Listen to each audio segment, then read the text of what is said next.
She's buried under 6 feet of rock. Leave her. Draeger said it the way men like him said everything. With the confidence of someone who had never once considered that his first assessment might be wrong. Lieutenant Draeger, call sign Shepard, had been running the tactical calculus for 8 minutes since the IED detonated beneath the lead vehicle on the mountain track. And in those 8 minutes, he had accounted for 7 members of the patrol and arrived at the conclusion that the 8th, Staff Sergeant Ava Lennox, call sign Ghost, was a variable he had already resolved. He didn't send anyone to verify. He didn't wait. He gave the word, and the patrol disappeared into the dark. Between the rock faces, boots crunching on loose shale, moving north toward the extraction point, while the dust from the collapsed overhang was still settling over the ravine below. Lennox heard them go. She was face down in the rubble, with approximately 40 kilograms of displaced limestone across her lower back and a ringing in both ears she was already categorizing as temporary, rather than structural. Her left shoulder was wrong. She knew this not from pain, which was present but manageable, but from the specific way her arm had stopped responding to requests. Something between the socket and the collarbone had separated from the arrangement it was meant to maintain. She took stock. 3 slow breaths, in through the nose, out through the mouth, the way her first hand-to-hand instructor at Fort Jackson had drilled her when she was 23 years old, and had just failed the 3rd iteration of a ground fighting exercise and was lying in the dirt trying to find a reason to get back up. She had always found the reason. Staff Sergeant Ava Lennox, call sign Ghost, 31 years old, 8 years, 4 months, and 11 days in the United States Army. 2 deployments, 1 commendation for marksmanship that a senior NCO had quietly questioned before signing because he'd found it difficult to reconcile the numbers on the form with the person standing in front of him. She had not found it difficult. She had simply shot the targets and written down the scores the way she did everything, completely, without annotation, without waiting for someone else to ratify what had already happened. She had always been the kind of person who produced results that required other people to revise their expectations. She was tired of being the revision. But that was a different problem. The current problem was the limestone. She spent 4 minutes shifting the largest piece, using her right arm and her legs, which were uninjured, and the particular kind of patience that comes from understanding that speed purchased at the cost of stability is not actually speed. When she finally pulled herself clear, she sat up, assessed the shoulder, and made the determination that it was dislocated rather than fractured. She'd had a dislocated shoulder before, not in combat, in a training exercise outside Fort Bragg, where a larger man had decided she needed to learn something she already knew and had expressed that lesson with more force than necessary. She had relocated it herself that time, standing in a supply room, biting down on her own sleeve. She did the same thing now. The sound she made was not a scream. It was not anything she would describe later to anyone. After, she pulled her arm across her chest, breathed through the aftermath, and checked her rifle. An M24 with a suppressor she'd personally maintained for 16 months. The scope had taken impact, a crack across the housing. But when she checked the reticle against a fixed point on the ridge above her, the 0 held. The 0 always held when you maintained your equipment properly. 8 rounds in the magazine, 1 chambered, her sidearm with 1 spare, a fixed blade in her right boot, 2 flashbangs, no grenades. She counted these things the way she counted everything, precisely, without sentiment.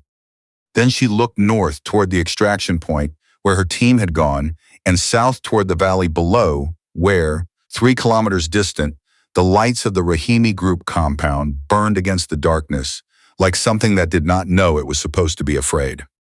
The Rahimi Group. The mission had been to confirm whether the mortar units photographed by drone 12 days ago were still in position or whether they had been moved to intercept the coalition logistics convoy, scheduled to pass through the Lacat Valley corridor at 0430 hours. 36 vehicles, medical supplies, fuel, replacement communications equipment, approximately 90 personnel.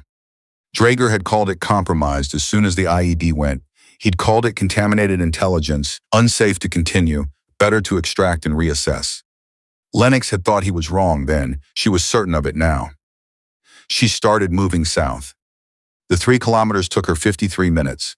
She moved in the careful way the terrain required. Loose rock on a descending grade, no moon. Her compromised shoulder, making certain approaches impractical and requiring constant route adjustment. She didn't think about Draeger's voice. She didn't think about the 8 minutes in which he had decided, without looking, that she was a problem that had solved itself. She thought about the convoy. She thought about 0430. She thought about 36 vehicles moving through a valley corridor towards something their operators didn't know was waiting for them. She was 200 meters from the compound perimeter when she stopped and spent 6 minutes simply watching. The compound was a permanent structure. 2 main buildings, a vehicle enclosure on the eastern side, a generator housing that explained the lights, and a communications array on the roof of the larger building that was more sophisticated than anything the drone imagery had suggested. She filed the discrepancy.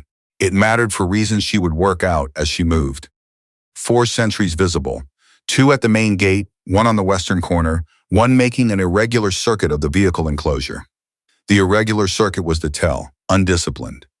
These were not men who were expecting anyone to come to them. They were right not to expect it. She had learned to use that against people. She took the first sentry at the western corner from 80 meters on the exhale, the way she took every shot, cleanly, without drama, with the particular economy of a person for whom this was not special, but simply the next correct action. 7 rounds remaining. She was inside the perimeter in 4 minutes. The vehicle enclosure held 6 trucks and 2 motorcycles. She swept the space in 90 seconds and found what she was looking for, or rather confirmed what she had already planned. She did not stop at the weapons rack mounted on the eastern wall. The rifles there were of a make she hadn't trained on. She had no way of knowing their maintenance history, and adding unfamiliar equipment to a compromised shoulder in the dark would not make her more effective. It would make her slower and less certain, which were the 2 things she could not afford. A weapon you don't know is a liability dressed as an option. She found the fuel line on the largest truck in 45 seconds.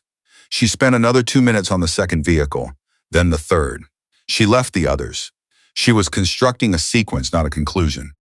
The communications building was adjacent to the main structure, connected by a covered walkway. She was inside it before the sentry, making the vehicle circuit, completed his next pass. Inside, 2 operators at a long bank of equipment, both facing their screens, and a third man standing at a whiteboard with a marker in his hand and the bearing of someone who had spent 20 years being the person who explained things to other people. Older, perhaps 60, the kind of tired that wasn't fatigue but accumulation. She had the first operator unconscious in 6 seconds. The second started to turn, and she was already across the room. 12 seconds, both down. Not dead, she chose that deliberately, and she filed the reason for later. The older man had pressed himself against the wall with the particular stillness of someone who had decided that stillness was his best available strategy. English, she said. Some, he said. His name, she learned later, was Harazi. She crossed to the equipment without looking away from him. Tell me about the convoy, she said. He said nothing. She looked at him then. She had been told at various points in her career by various people who believed they were offering useful feedback that she had a quality in her face that made people uncertain. Not aggression, something quieter. The quality of a person who has already completed the calculation and is simply waiting for the other party to reach the same answer. I walk through your outer perimeter alone, she said. Think about what that means for the next 30 seconds of this conversation. He thought about it. Then Lakat Valley, the convoy. Yes. It fires at 400 hours. She checked her watch. He won. 103 minutes.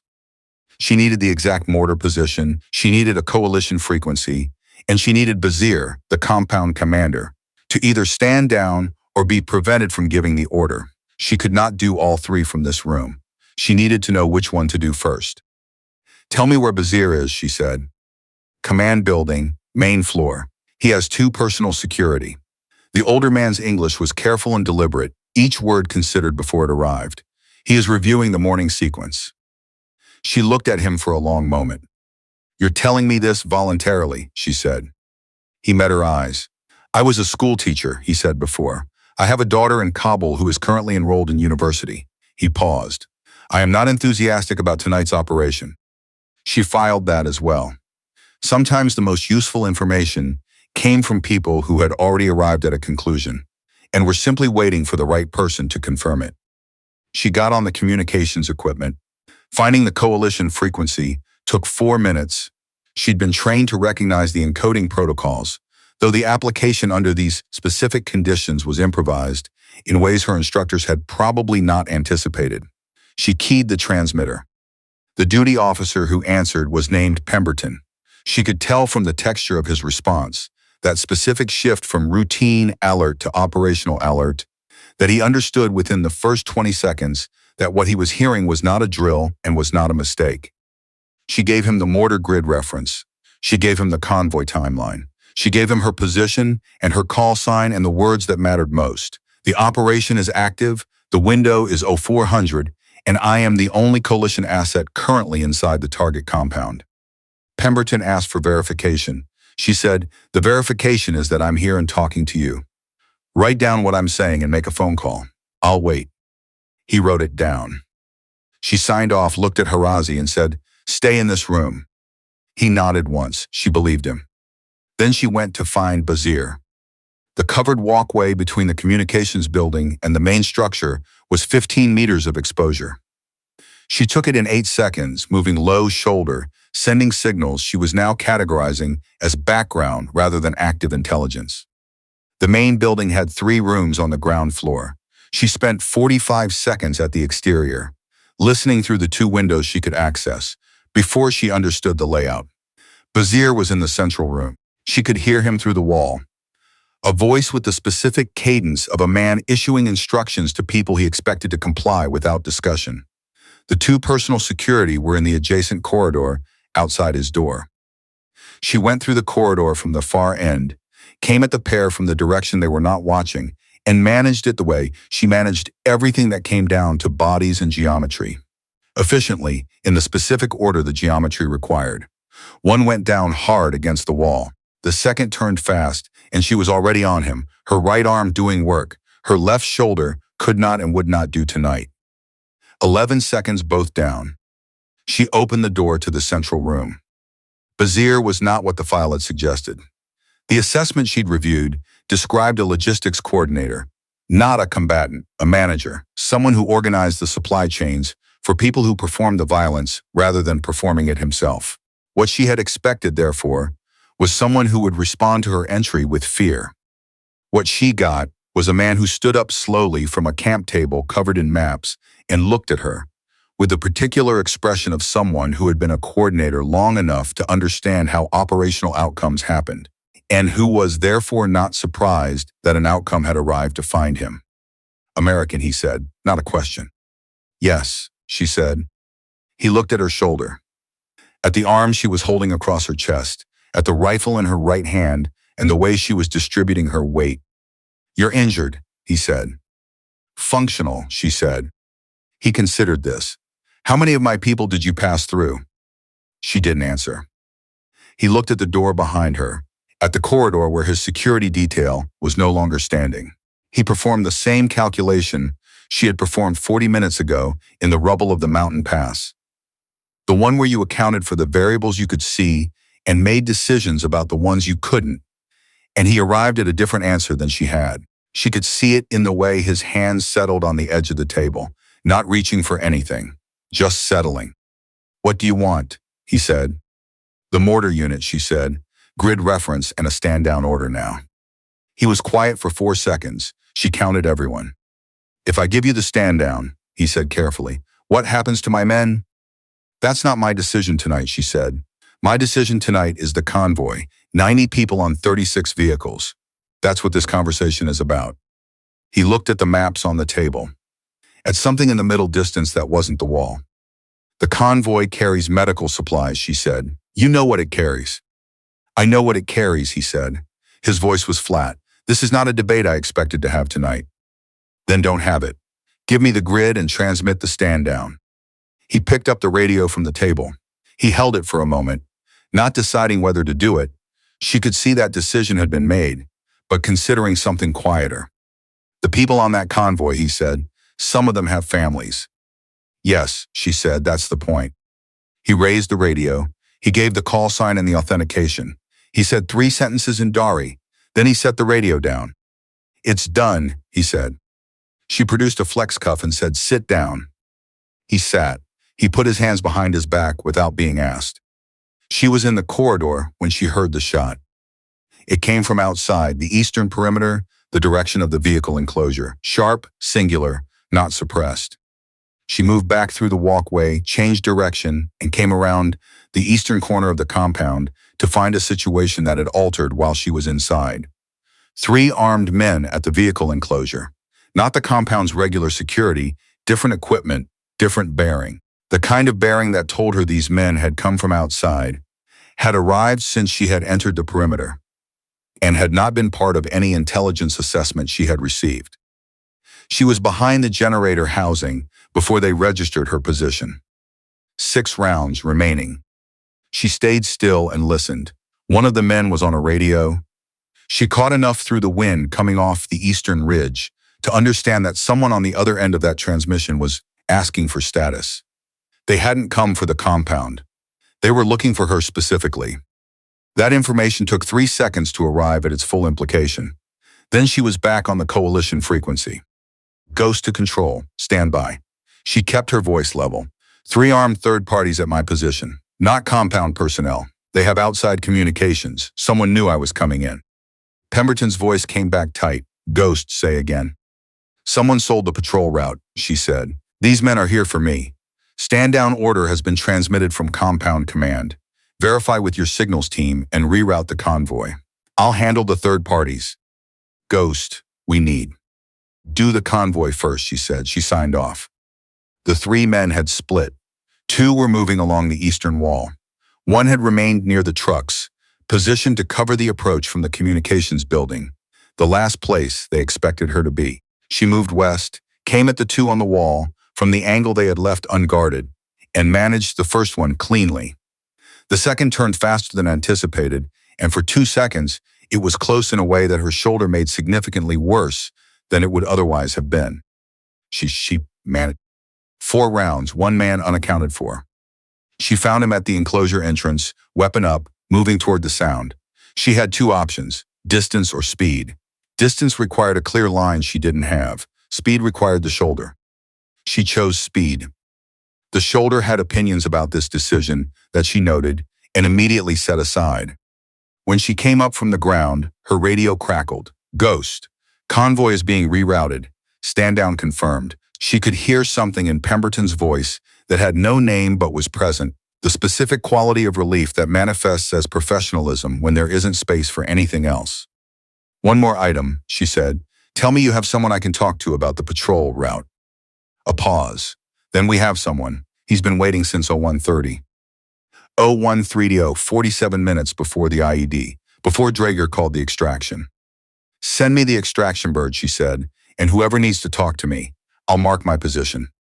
The intelligence officer arrived with a helicopter. His name was Solis, and he moved with the deliberate economy of a man who preferred to observe rather than be observed, a quality Lennox recognized because she had developed the same habit for the same reasons and in the same kind of rooms.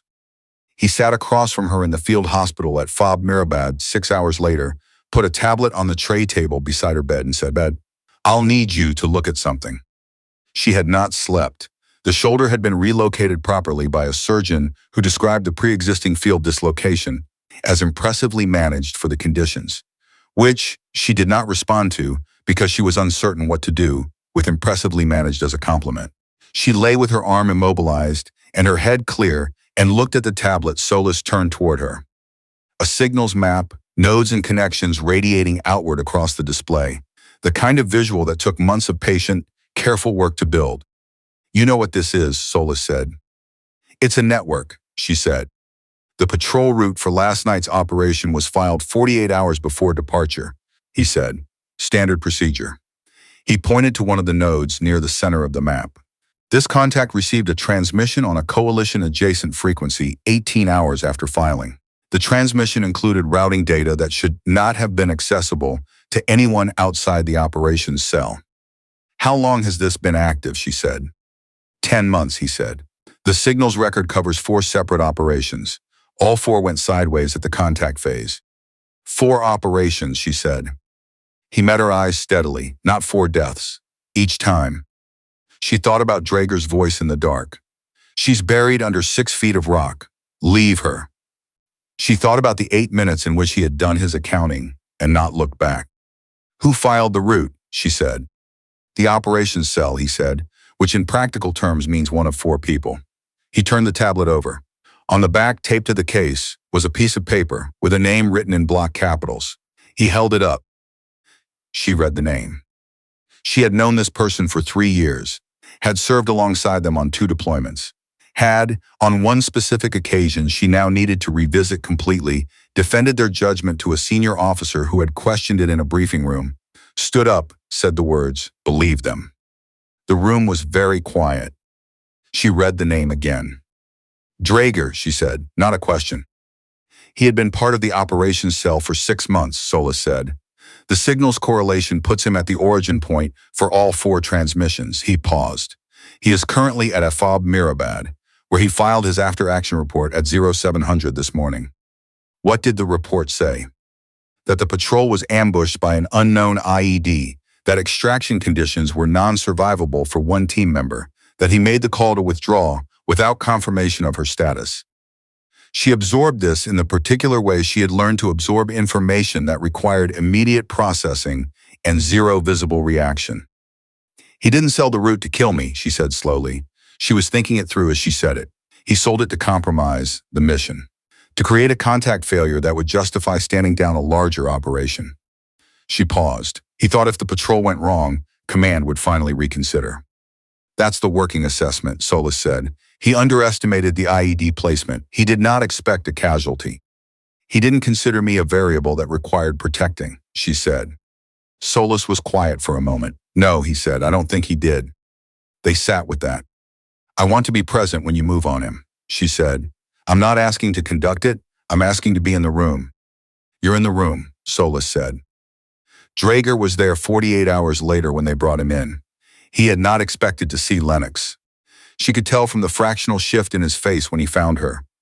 Quickly controlled, the recalibration of a man who had structured his understanding of events around an absence that was now inconveniently present and upright and looking directly at him. She didn't give him anything particular in return.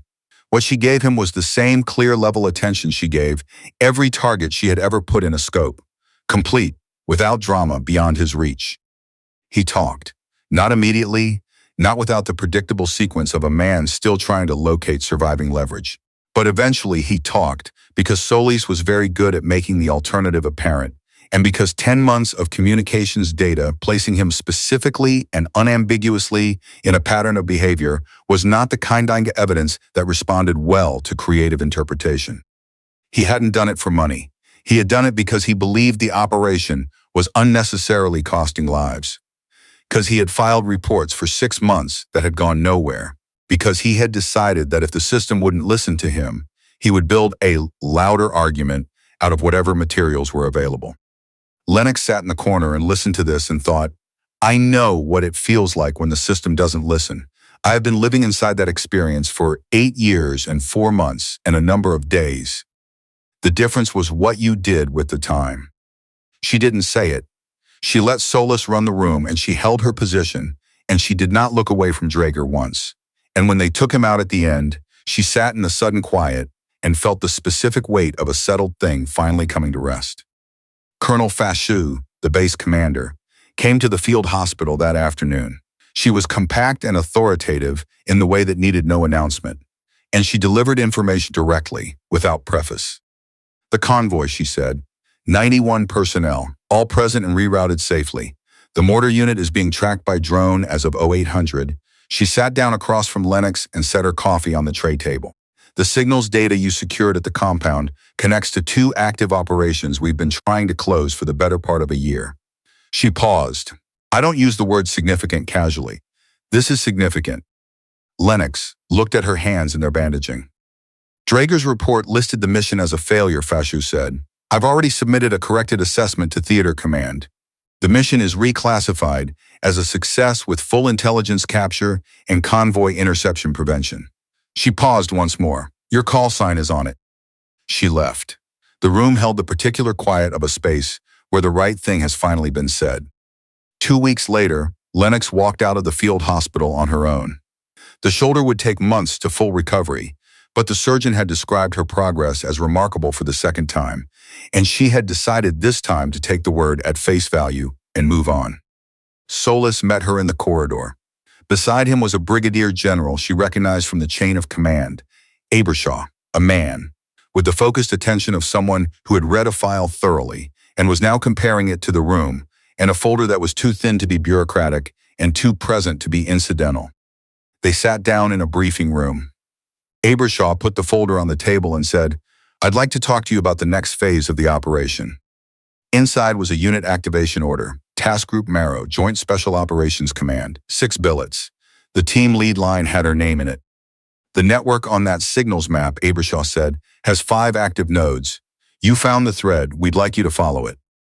She looked at the activation order, at her name in the team lead line. She thought about the 8 minutes on the mountain track, when Draeger had decided she was a problem that had resolved itself. She thought about what she had done with the time he had given her by being wrong about that. She thought about the convoy and Harazi in the communications room with his careful English and his daughter in Kabul, and Basir sitting quietly with his hands behind his back, and Pemberton's voice arriving from the south with the particular quality of relief that sounds like professionalism when there isn't space for anything else. She picked up the activation order and read it twice. Then she set it down and said yes.